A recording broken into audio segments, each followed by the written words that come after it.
নমস্কার বন্ধুরা, আমার এমএম ফ্যাশন আর লাইফস্টাইলে আপনাদের সবাইকে স্বাগত। আজকে আমি ভিডিওতে দেবো খিচুড়ি বানানো। ব্লগ তো প্রত্যেকদিন দেওয়া হয় না, এত বড় ভিডিও করা হয় না, তাই একটু ভাবলাম তোমাদের সঙ্গে শেয়ার করে নেব। গোবিন্দভোগ চাল আমি নিয়ে নিয়েছি আমার পরিমাণ মতো, যতটা লাগে আমার কাপের আন্দাজে। সবাইকার বাড়িতেই এই জিনিসটা থাকে, যে যার মতো আন্দাজ করে নেয়। কেউ গ্লাস, কেউ কৌটো, কেউ কাপ, কেউ কুনকে। আমি আমার পছন্দের মতো কাপ নিয়ে নিয়েছি। তারপরে বন্ধুরা ডাল নিয়ে নিলাম আমার পরিমাণ মতো, তো তোমরা পরিমাণ মতো নিয়ে নিও। এবং প্রথা আছে, যাই নিই না কেন 3 বার করে তুলে রাখতে হয়। তাই করলাম। এখানে আলুগুলোকে বন্ধুরা ভালো করে সাদা তেলের মধ্যে ভেজে নিয়েছি। তার সঙ্গে কিন্তু একটুখানি গোটা জিরে আর তেজপাতা দিয়ে নিয়েছি, আপনারা দেখতেই পাচ্ছেন।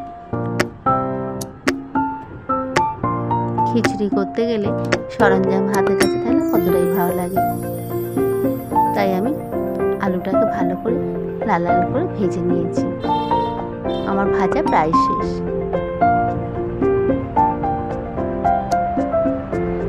এরপরে আদা বাটা আর গোটা জিরে গুঁড়োটাকে আমি আলুর মধ্যে ভালো করে দিয়ে নেড়ে চেড়ে নিয়েছি। আর তেলের মধ্যে আগেই প্রথমে আদা, জিরে আর একটুখানি হলুদ গুঁড়ো, তার সাথে সাথে একটু টমেটো যেমন আছে টমেটোটাকে দিয়ে ভালো করে নেড়ে নিলে তারপরে লঙ্কা গুঁড়ো কালারটা খুব ভালো আসে। তাই আমি তেলের মধ্যেই সব মশলা দিয়ে একটু নেড়ে নিয়ে ভালো করে যতক্ষণ না টমেটোটা একটু নরম হয় আমি নেড়ে যাই, তাহলে কী হয় কালারটা খুব সুন্দর আসে। তারপরে বন্ধুরা এইসব করার পর একটুখানি পরিমাণ মতো জল তোমরা দিয়ে নেবে, তাতে কি হয় কালারটা খুব সুন্দর আসে। এরপরেই আমি দেখো বন্ধুরা একটু চাল আর ডাল ধুয়ে রেখেছিলাম, সেটাকে মশলাগুলোর মধ্যে দিয়ে দিলাম।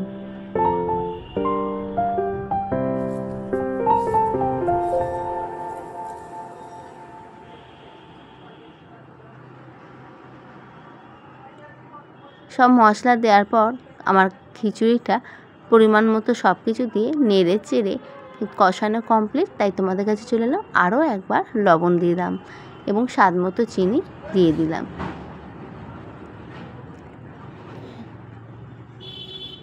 আর একবারও নেড়ে নেবো। নেড়ে নেওয়ার পর পরিমাণ মতো জল যার যেমন লাগে, আমি একটুখানি অল্প অল্প পাতলাই করি, তো এটাও আজকেও তাই করেছি, অল্প অল্প পাতলাই করেছি, বেশি বসা ভালো লাগে না।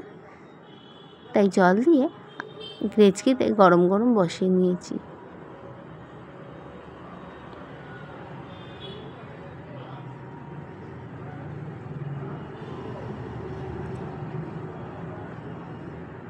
এখানে বন্ধুরা হয়ে গেছে আমার খিচুড়ি।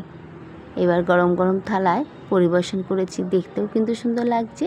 তার আগে একটুখানি ঘি দিয়ে নিলাম আর গরম মশলার গুঁড়ো আমি দিয়ে নিলাম। তো বন্ধুরা দেখতেই পাচ্ছ তোমরা, আমার পুরো খিচুড়ি কমপ্লিট আর গরম গরম থালায় পরিবেশন করে নিলাম।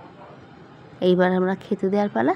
তারপরেই আমরা খাবার দিয়ে দিয়েছি, তাই ব্লগটা আপনাদের সাথে শেয়ার করলাম। তো বন্ধুরা আমার এই ব্লগটা কেমন লেগেছে প্লিজ কমেন্টস করতে ভুলবেন না।